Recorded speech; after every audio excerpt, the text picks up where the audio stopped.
গলা টিপে মারা হয়েছে এবং নাক মুখ চেপে ধরে শ্বাস বন্ধ করানোর চেষ্টা করা হয়েছে এবং অবশ্যই তার সাথে যৌন অপরাধ করা হয়েছে, ধর্ষণ করা হয়েছে। এটাই এই রিপোর্টের মধ্যে উল্লিখিত আছে।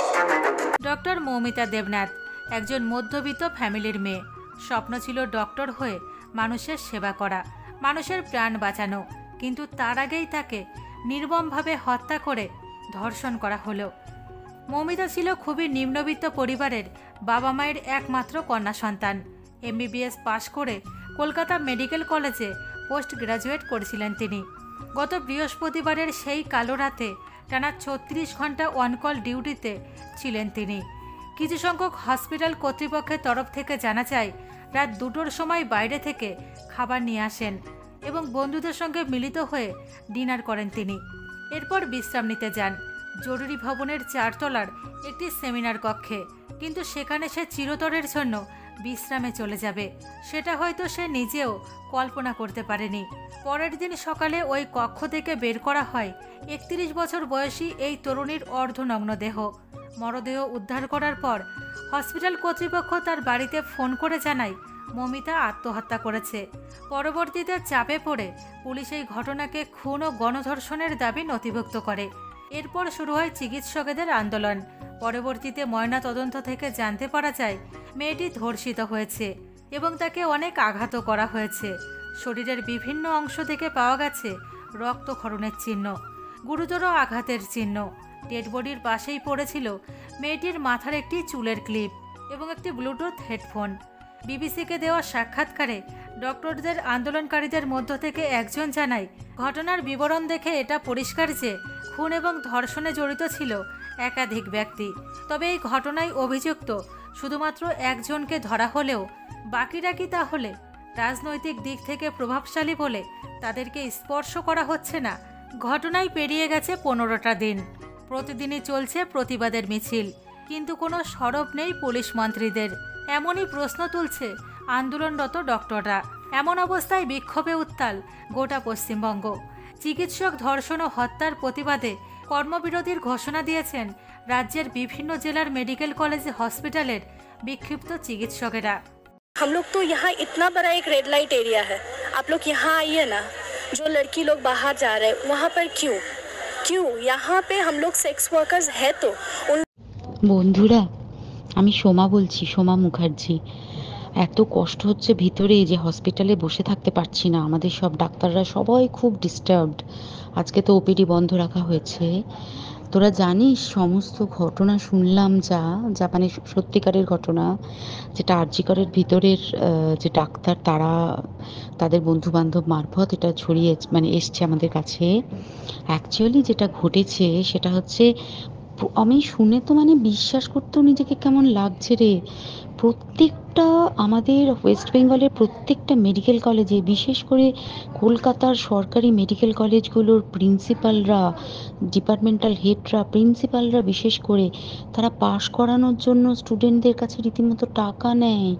যেসব স্টুডেন্টরা, ইন্টার্নরা, পিজিটিরা যারা ভালো করে ক্লাস করে না বা থিসিস তারা জমা দেবে, পিজিতে তো থিসিস জমা দিতে হয়, তো যারা MBBS ফাইনাল পাস করবে না সাপ্লি পাইয়ে দেবে, ইন্টার্নের কমপ্লিশন দেবে না, ইন্টার্ন হওয়ার পর কমপ্লিশন না দিলে তারা রেজিস্ট্রেশন নাম্বার পাবে না, এই সমস্ত ভয় দেখিয়ে টাকা পয়সা নেয়। সমস্ত জায়গাতেই এটা আছে। এর মধ্যে সব থেকে নিকৃষ্টের থেকেও নিকৃষ্টতম হচ্ছে সন্দীপ ঘোষ, প্রিন্সিপাল, যে তোর আমাদের কি বলে আরজি কর মেডিকেল কলেজে। সেখানে ভাব যে ওনার একটা বিশাল নেক্সাস ছিল, যাতে উনি বেশ কিছু ইন্টার্ন, হাউস স্টাফ এদেরকে দিয়ে ওই নেক্সাসটা চালাতেন। তারা ওখানে একটা সেক্স র্যাকেট চালাতো, তারা একটা ড্রাগ র্যাকেট চালাতো। ড্রাগ র্যাকেট মানে ওই যে ওটাতে বলেছে না, ড্রাগ মানে শুধু ওই হেরোইন আর ব্রাউন সুগারের ড্রাগ খাওয়া বা মদ খাওয়া নয়। ড্রাগ মানে হচ্ছে যে কম দামি, কম টাকায় যে ওষুধ পাওয়া যায়, যে ওষুধ না জল ভগবান জানে, সেই ওষুধের মানে কোটি কোটি টাকায় যে টেন্ডার বেরোতো, সেই ওষুধ নিয়ে ওষুধ কোম্পানিগুলোর কাছ থেকে কোটি কোটি টাকা, সেই সমস্ত টাকার একটা বড় অংশ যেত পার্টি পার্টি ফান্ডে, বুঝতেই পারছিস তাহলে। সেই জন্য পার্টির একদমই কাছের উনি, পার্টির মানে একদম খোদ মানে ওপর লেভেলের একদম আসল জায়গাকার কাছে। তো এবার উনি এই যে নেক্সাসটা চালাতেন, তাতে রীতিমতো কোন ইন্টার্নকে উনি পাশ করাবেন, কোন পিজিটেকে উনি থিসিস কমপ্লিট করাবেন, সেগুলো সব ভয় দেখিয়ে টাকা নিতেন। আর তার হয়ে কাজ করতো ওই ইন্টার্ন হাউস স্টাফের একটা পুরো বড় নেক্সাস। এবার এই মেয়েটির যে পিজিটি, মেয়েটি অত্যন্ত ভালো, সে তার থিসিসটা কমপ্লিট করাবে না বলে হুমকি দিচ্ছিল। সে এটা জানতে পেরে গিয়ে বলেছিল যে আমি এরকম কোনোভাবেই মেনে নেব না, আমি এর এর বিরুদ্ধে আমি যাব এবং আমি এর বিরুদ্ধে সব ফাঁস করে দেবো। তখন তাকে রীতিমতো ধমক দেওয়া হচ্ছিল। এটা চলছিল লাস্ট 6 মান্থস ধরে। 6 মাস ধরে তাকে হুমকি দেওয়া, তার প্রতি মানে বেশি বেশি প্রথমের দিকে কি করছিল, অত্যাচার করছিল। মানে কিরকম, বেশি বেশি করে নাইট ডিউটি দিচ্ছে, at a stress 36 hours duty, বেশি বেশি করে নাইট, বেশি বেশি করে খাটানো, এবং এগুলো সব জানে ডিপার্টমেন্টাল হেড, চেস্টের যে ডিপার্টমেন্টাল হেড সেও জানে, সিনিয়র পিজিটিরা সবাই জানে। প্রিন্সিপালের নির্দেশেই হচ্ছে এবং ওনার নেক্সাসের ছেলেমেয়েরাই কাজ করছে। তারা 6 মাস ধরে এটা করেছে। করার পরেও যখন ওকে আটকাতে পারেনি, তখন কি করেছে, ওই দিনকে ওরা ঠিক করেছে যে দিনটাতে এই ঘটনাটা ঘটেছে, সেদিন কতখানি প্ল্যান্ড এবং গট আপ গেম দেখ। সেই দিন ওই ঘরে, ওই সেমিনার রুমে প্রত্যেক দিনই 4 তলার আরও অনেকেই যারা সিনিয়র পিজিটি বা জুনিয়র পিজিটি, তারা কিন্তু বিশ্রাম নিতে যেত, অনেকেই ওই ঘরে যেত। সেই দিনকে ও একা, ওকে বলেছে তুমি ঘুমিয়ে পড়ো, ওকে একা রেখে এসেছে। বাকিরা কাউকে যেতে দেয়নি, বলেছে ওই ঘরে আজকে ঘটনা ঘটছে, মানে কাজ হচ্ছে, ওই ঘরে কেউ যাবে না।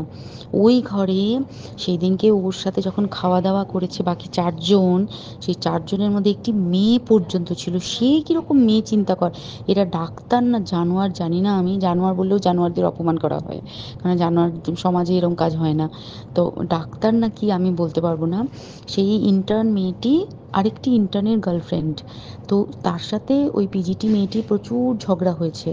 ঝগড়া হওয়ার পরে তারা তো হুমকি টুমকি দিয়ে চলে গেছে, দিয়ে তারা বলেছে তুমি ঘুমো। এবার ও তো আর জানে না, ভালো মনে শুতে এসেছে। তারপরে তারা গিয়ে মদটদ খেয়েছে, 7-8 জন মিলে চড়াও হয়েছে। এবং তোরা জানিস যে প্রথমে তার হাত দুটোকে দুপাশে 2 জন ধরে রেখেছে এবং সেই কাজে সেই মেয়েটিও সাহায্য করেছে, ইন্টার্ন মেয়েটি। 2 জন ওকে পা দুটোকে টেনে জরাসন্ধর মতো ছিঁড়ে ফেলেছে, মানে ছেঁড়ার মতো করে টেনেছে, যাতে পেলভিক বোন ভেঙেছে, গলার বোন ভেঙেছে। মানে কি বিপর্যস্ত, মানে বিধ্বস্ত, কি নৃশংস অত্যাচার করেছে। ওকে উল্টো দিক করে শুইয়েছে, পিঠের ওপর দিয়ে বুট পরে হেঁটে গেছে, মাথাটাকে এমন থেঁতলেছে যে মানে স্কাল ফাল রাপচার হয়েছে। এই সমস্ত করার পরে শ্বাসরোধ করে তাকে মেরেছে। মেরে তারপরে আরও যেটা আরও ভয়ঙ্কর, যে একটা মৃত মানুষকে মিনিমাম ডিগনিটি দিতে জানে না। তারা নিচে এসে দেখেছে ওই সঞ্জয় তখন বসে মদ খাচ্ছিল অন্য আরও গ্রুপ ডি স্টাফদের সাথে। সঞ্জয় ছেলেটা হচ্ছে তার কাটা সঞ্জয় বলতো ওরা, ওকে বলে ফল গাই। মানে ওর একটু ওইসব আলুর দোষ আছে, ও যত্রতত্র যখন তখন প্রস্টিটিউট এলাকায় যায়। এবার দেখেছে যে একে দিয়ে যদি একটা রেপ করিয়ে দিতে পারি, তাহলে ঘটনার মোড়টা অন্যদিকে ঘুরে যাবে। এইবার ওকে বলেছে যা, সেমিনার রুমে তোর জন্য রেখে এসেছি, যা তুই এবার গিয়ে কাজ করে দিয়ে আয়।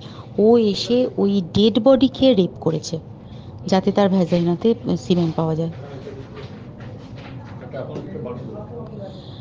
তো এবার এই হচ্ছে, প্লিজ আমি নাম করে ফেললাম সব কিছুই। কতজন আমি যে নামগুলো পাঠিয়েছি, এই সব ডাক্তাররা, এরা সব জড়িত জানিস। কিন্তু কেউ কোনো প্রমাণ নেই, প্রমাণ লোপাটের জন্য সেদিনকে ওই ইন্টার্ন এবং ডাক্তাররা যে ওইখানের যে বাথরুমটাতে হাত পা ধুয়েছে, রক্ত ধুয়েছে, সেইটাকে তাড়াতাড়ি প্রমাণ লোপাটের জন্য ওই দেওয়ালকে ভেঙে দিয়ে তার মানে ওই বাথরুমের জায়গাটাকেই ভাঙতে হচ্ছে ওদের। ওখানে নাকি ওরা রুম বানাবে, কালকে দেখেছিস তোরা খবরে। আর বেশি বলতে পারছি না, মানে তোরা তো সবাই প্রোটেস্ট করিস, আমরা তো আমাদের দিক থেকে করছি, কিন্তু কিছুই হবে না, এই পোড়া দেশে কিছুই হবার নেই, শুধু ভেতরে ভেতরে গুমড়ে গুমড়ে কষ্ট পাওয়া। আর আগামী প্রজন্মের যে ডাক্তাররা বেরোবে, তারা যে ইন্টার্ন বা পিজিটি বা এই যাদের কাছে আমরা যাব ভবিষ্যতে, তারা কি ডাক্তার না কি আমি জানি না, কি নিয়ে তাদের কাছে আমরা যাব আর কি করেই বা আমাদের পরের প্রজন্মকে আমরা সুরক্ষিত রাখবো।